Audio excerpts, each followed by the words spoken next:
welcome back for another edition of Hardcore Food. In fact, this is our first edition of 2015, and what better time to do it than the spring, and what better place to do it than here in Ottawa during the Ribfest, the first Ribfest of I think what's just to be 3 this summer. So this is, I guess, our Ribtacular episode, and as you can see in front of me, I have a pulled pork sandwich here from Uncle Sam's.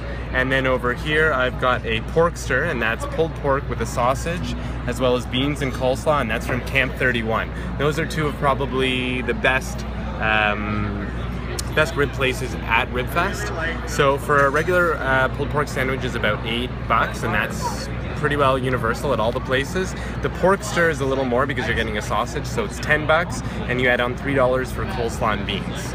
But it's always a good time at Ribfest, so come hungry, which I did. I went for a run before I came here, so I'm definitely going to be able to put all this gluttonous, fatty pork meat away, for sure. It won't be a problem.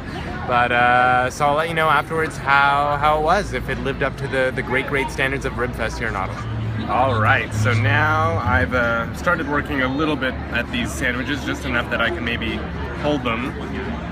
And I'm going to take a full-on first bite of the porkster with sausage and everything for you guys, so enjoy whatever was left of my dignity before this.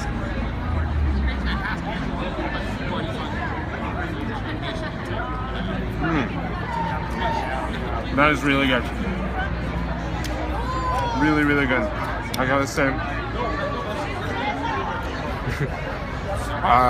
If you like pork, that about is as porky as it gets. Sausage is really good, nice crisp casing. It's kind of hard to pick up like really complex flavors in it, but it's definitely not like a super spicy. It's more probably like a bratwurst or something like that, something a little more neutral. And then the pulled pork kind of just envelops it and wraps around the crisp casing, so it's a really nice kind of combination of soft, slow cooked versus kind of crispy, crunchy. And then you have this sweet sauce from Camp 31, so it's a really great combination. Nice cornmeal bun, so like can't beat it. Super simple, but super delicious. Gotta come out for Ribfest. I think it's only till this coming Sunday, so that would be the 21st, Father's Day. What better way? Maybe you can come with your father. I will now take another bite of this sandwich just to compare.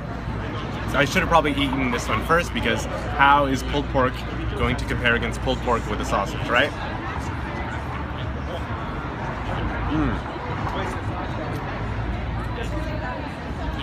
Also very good. I think they all use the same buns, so that's not really a factor, but pork is really good too. I found for the most part they're pretty lean. You can check through it if you're concerned about like kind of chunks of fat, but I mean fat is flavor, so maybe you want to eat that too. The sauces I will say are very different though. Camp 31's is definitely sweeter sauce. It's supposed to be like Alabama barbecue versus Uncle Sam's, which is a lot smokier and almost kind of got these tart, rich notes in it. So if you really like sweet, like my girlfriend who's being nice enough to film this, then you might want to go to Camp 31. If you want something kind of smokier and more kind of charry barbecue, then maybe you want to go to Uncle Sam's. But both are rated amongst the top ones for Ribfest, so can't really lose going to either one. And for the recap of the Ribtacular episode of Hardcore Food. So as you can see, I have a little bit left here, but I have not wussed out. This is actually my girlfriend's last quarter of her sandwich that I'm gonna goat up and finish. Goating mean I'm going to eat whatever's around and whatever's left, which is a service I provide. So I've eaten my 2 sandwiches, my beans and half of her beans, as well as my coleslaw. So I'm approaching full, I will admit, but it's all been very delicious. Coleslaw was good. I didn't talk about that, but I mean, it is Ribfest, so who really cares about greens and that kind of thing? But coleslaw was good, creamy without being kind of excessively creamy. Not like kind of neon green you'd see it like at KFC or something. It looks actually like actual cabbage and carrots and stuff like that, so it's very good.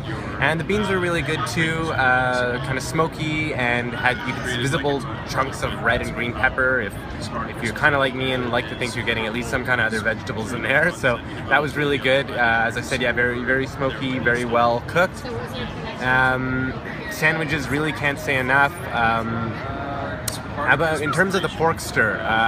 If it is your first Ribfest outing, if you feel like going whole hog, then I would say for sure get a pork stir. Also, if it's not your first rodeo, if you've been to Ribfest, if you're a seasoned veteran, then you might want to get the pork stir. Otherwise, if you're feeling something maybe not that heavy, then go with like a pulled pork sandwich. My girlfriend personally said that having the pork stir was too much meat in her mouth. Do with that as you will. I also suggest if you come, we're unfortunately a little short on time, but otherwise if we can pan around, you can see that all the restaurants here on Spark Street, they've all got patios going, so you can come here and have a beer or a glass of wine or whatever with some friends and enjoy it.